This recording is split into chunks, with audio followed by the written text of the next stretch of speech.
Hey guys, sorry I haven't made a video. I guess it's been almost 3 weeks, but um, a lot's been going on, especially this whole Fed taper garbage that I repeatedly warn on my blog and on my Twitter feed that this tapering cannot and will not exist. The Fed, as I've said before, they don't have to be as specific as some other government agencies, because the Fed is not a government agency, for one, and the Federal Reserve, of course, is what I mean. But the name makes it sound attractive and suitable, but a taper simply isn't possible without having a skyrocketing interest rate. And either way, the Federal Reserve, and in my opinion the U.S. economy, is really backed up into a serious corner. And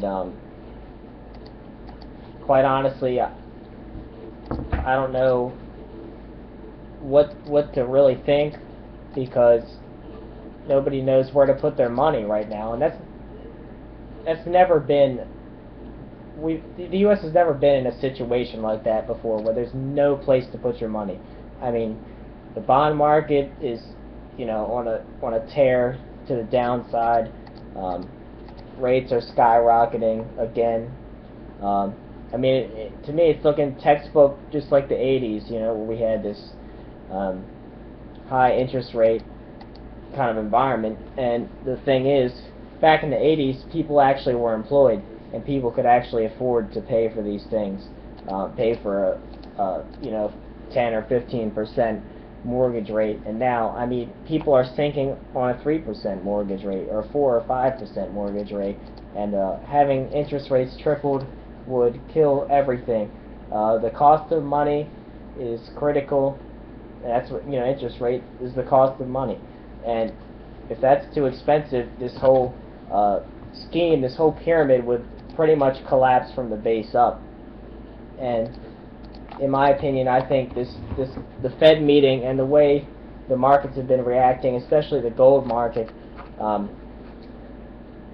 I stated on my feed and on my blog that I think that it's a sound investment. I am just a student, not a financial advisor by any means, but I think it's a sound investment. I think it's a good place to be as far as an undervalued asset, which might in the future give you a good return and protect your downside. Really, that's what I'm more worried about, is protecting a downside, because even cash right now is it's one of the safer places to be, possibly, but you earn 0% interest still, practically. I mean, the inflation rate the Fed claims, or the government claims, we don't know if that's true or not, because the goods that they use are easily manipulated. There's a lot of accounting tactics that companies and statistics people can use to really manipulate the facts. So yeah, I think Ben Bernanke is totally bluffing. And more or less, he'll come on in August or September and say that there's no exit, and I don't think there'll be a rally. I think that's a signal to institutions that there's no way out of this, and that this policy, this tactic, it's I like this phrase. It's putting lipstick on a pig. I mean, it looks attractive, but when it wears off, it's horrible. And it really, the only people that are getting screwed are the common folk and people that don't know where the real money is going. And if you look at a yield on the Treasury, you can see that interest rates are finally about to go back to normal, revert to normal. Whether that happens or not, because they'll keep easing, I guarantee you that we won't see above 4% anytime soon, until the bond market just completely collapses.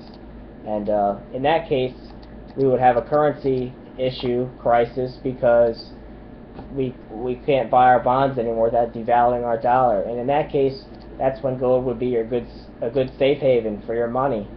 And you know, cash still isn't safe, 100% safe. You know, it just sits there. Really, it used to earn interest. You know, in the 70s, 80s, and even the early 90s. I mean, you could still get decent money in the savings account and still, you know, at least cover your inflation costs. But now everyone is really getting a bad deal here with putting your money in the bank. And the interest rate issue is easily the most important thing that's going on right now.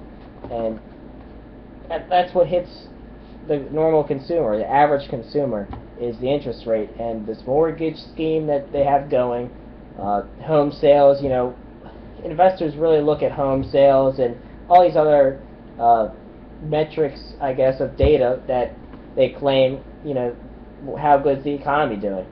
And as I said before, you never know if a statistic is legitimate or not, especially if it's coming from an institution like the U.S. government that'll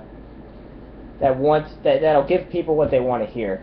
And in my opinion, I think interest rates of where they were are still way too high. 2% is still, I mean, 2 or 3% on a mortgage. People still can barely afford this, and this is going to be a huge problem, massive problem, and people are papering it over, and they're, you know, kind of just shrugging it off like, yeah, it's not a big deal. But in my opinion, it's a huge deal. And in the end, there's always an investment that really shines, and you know, you can really protect yourself with. And I know my blog, I do sound a little bit biased, but in my opinion, like I said, at least part of your, a small percentage of your portfolio, or even if you don't have a portfolio, just a small percentage of your assets should be in something like precious metals, because in the end, they're good inflation hedges. They're good. They preserve your wealth, because as much as the taper talk has been happening, there's been no tapering. We haven't reduced our money supply any. So I think being in the metals is a good way to, or at least a small percentage, is a good way to protect yourself of what might come. And people immediately dismiss all these, you know, disaster theories, and people thought that those that called the mortgage crisis or the housing bubble back in the mid-2000s were crazy. You know, I mean, subprime wasn't a huge problem, and then a year or two later, I mean, we're in a total wasteland of financial collapse and, you know, credit squeeze. And that's happening in China right now. I mean, a huge credit crunch in China that the People's Bank of China claims that that everything's okay, and you can only paper things over for so long. And this is happening all around the world. In Europe, especially, we're seeing, you know, a place like Greece. I mean, I can't help but wonder if that'll actually ever happen here.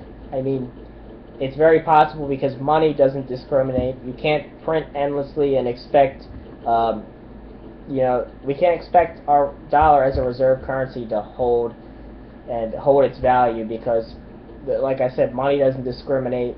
Money is just fiat money. Is just a way for us to back our work and our labor. So, you know, if I work at my job, you know, they'll give me money for that, and you know, it's not backed by anything besides government's word, and that's the problem. We don't have a limit. There's no limit to what we can print, and that's why I still have faith in the gold call, even though it's getting destroyed, because it's all the paper markets, the ETFs that people are shorting, and when there's an upside move in gold, there's going to be a parabolic move, like you see in trigonometry or whatever in math class, when you see the huge slope just skyrocketing up. That's what's going to happen, because there needs to be a catalyst for this asset, gold, and commodities. And I think that's going to happen within the next year or two. It has to, because there's a huge credit crunch in China, and we're seeing interest rates rise, and this is not a good thing. This economy can't handle it. If you want some good sites to go to read up, actually just there's really only one that I take to heart, and it's zerohedge.com. It's a great website. A lot of people refer to it. A lot of institutional investors refer to it, and it's written anonymously, so it can't, it's not sponsored. There's no backing, and it's anonymous, so anybody could be writing for it. But the articles are fantastic, and I think it's a great site to find some good info and get a contrarian view of what's going on. But stay tuned, and I'll try to post more videos.